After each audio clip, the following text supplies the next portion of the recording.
Et si la seule façon de connaître la vérité était de disparaître? À Cotonou, une femme que tout le monde croyait morte a assisté en secret à ses propres funérailles. Ce qu'elle y a vu l'a brisée à jamais. Nom, Adelia Kofi. Âge, 38 ans. Profession sage-femme dans un centre de santé communautaire de Zogbo.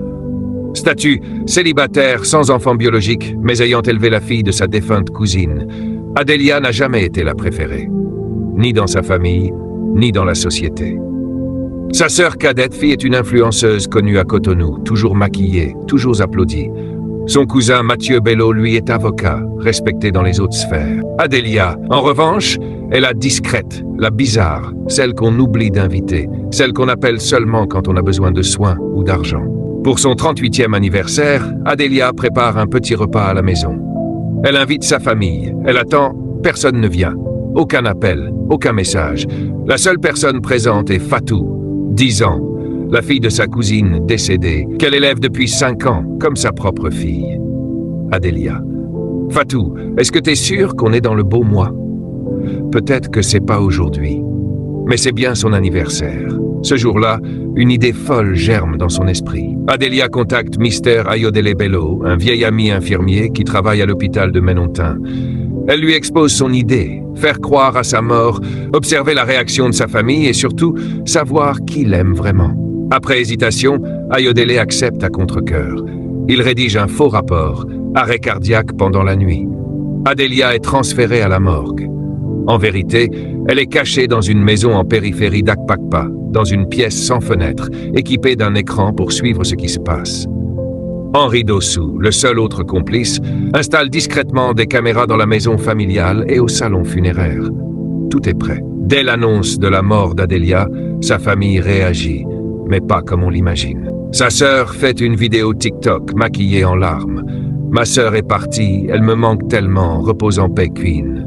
Rip Fly High. » Mais dans la maison familiale, elle déclare « Enfin, on pourra vendre cette maison. Elle n'a rien construit de grand ici, faut être honnête. » Mathieu Bello, le cousin, arrive en costume chic et déclare à sa femme « Si elle a laissé des terrains ou de l'argent, je vais gérer ça proprement. » Aucun mot sur Fatou. Aucun mot sur les sacrifices d'Adelia. Henri filme tout. Adelia regarde. Elle ne dit rien. Elle pleure. Soraya revient à la maison d'Adelia avec 2 amis. Elle fouille tout. Elle prenne ses bijoux. Elle jette ses cahiers de souvenirs. Elle trouve une enveloppe destinée à Fatou avec des économies. Elle la déchire. Soraya. Même après sa mort, elle fait la généreuse? Ridicule. La veillée se tient à la place du souvenir à Fidjrosset. Le cercueil est là, fermé. Tout le monde est bien habillé. Beaucoup rien, mangent, dansent même. Henri capte un moment choquant. Un oncle. Elle était toujours seule. Ça doit être qu'elle avait mauvais cœur, non? Personne ne mentionne ses sacrifices. Personne ne parle de Fatou qui reste assise dans un coin, silencieuse, les yeux rouges de larmes. Au cimetière de Paou, le cercueil est prêt à être mis en terre. L'atmosphère est étrange. Soraya fait une dernière photo avec le cercueil pour ses réseaux. Elle sourit. Henri s'approche du micro. Adelia était invisible à vos yeux. Mais ce sont souvent les gens invisibles qui portent le monde. Ce cercueil contient plus qu'un corps. Il contient votre hypocrisie, votre silence et votre honte. Les regards changent, des murmures, mais personne ne contredit Henri. De retour dans sa cachette, Adelia regarde les images. Elle voit tout, elle entend tout, elle ne dit rien. Fatou, laissée à elle-même, commence à pleurer dans la nuit. Elle appelle Henri en cachette. On m'a dit que maman est partie, mais je sens qu'elle est vivante. Je sens son odeur.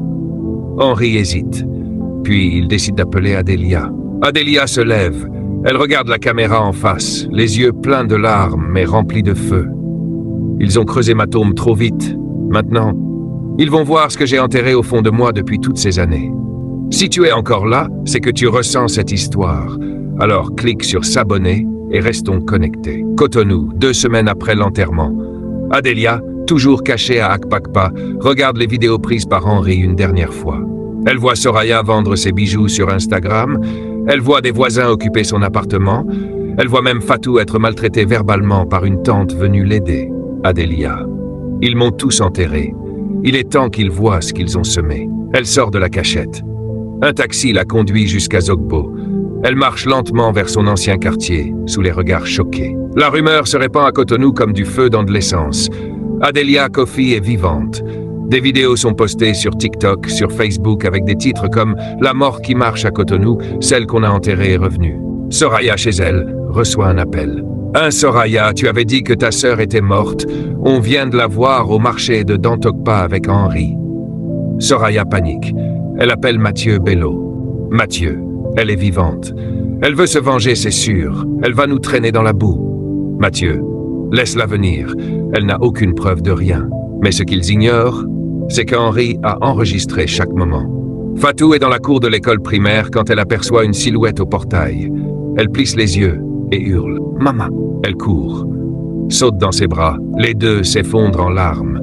Les professeurs, les élèves, tout le monde regarde sans comprendre. « Je suis là, ma fille.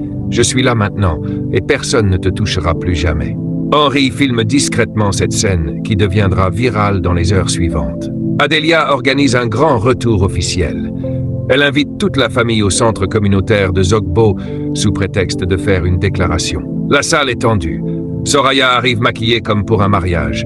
Mathieu est en costume. Adelia entre. Silence, posé mais ferme. « Ce que vous avez fait ces 2 dernières semaines, je l'ai vu. Tout, chaque mot, chaque geste. J'étais là, pas dans une tombe, mais dans votre cœur que vous avez piétiné. » Elle projette alors les images filmées par Henri. Soraya, brûlant la lettre de testament. Mathieu se moquant de son enterrement. Des membres de la famille vendant ses biens. La salle explose. Certains crient, d'autres sortent en courant. Soraya s'effondre au sol. La presse locale s'empare de l'affaire. Le buzz est total. L'histoire est sur Bip Radio, Cap FM, Instagram. Même des chaînes YouTube béninoises parlent de la femme ressuscitée. Adelia reçoit une invitation de la police pour discuter de la mise en scène de sa mort. Mais Henri, rusé, avait tout prévu. Aucune loi n'a été vraiment violée. Il n'a pas signé de certificat légal, il n'y a pas eu de vraie inhumation. Madame, ce que vous avez fait est moralement discutable, mais vous n'avez enfreint aucune loi. Vous êtes libre.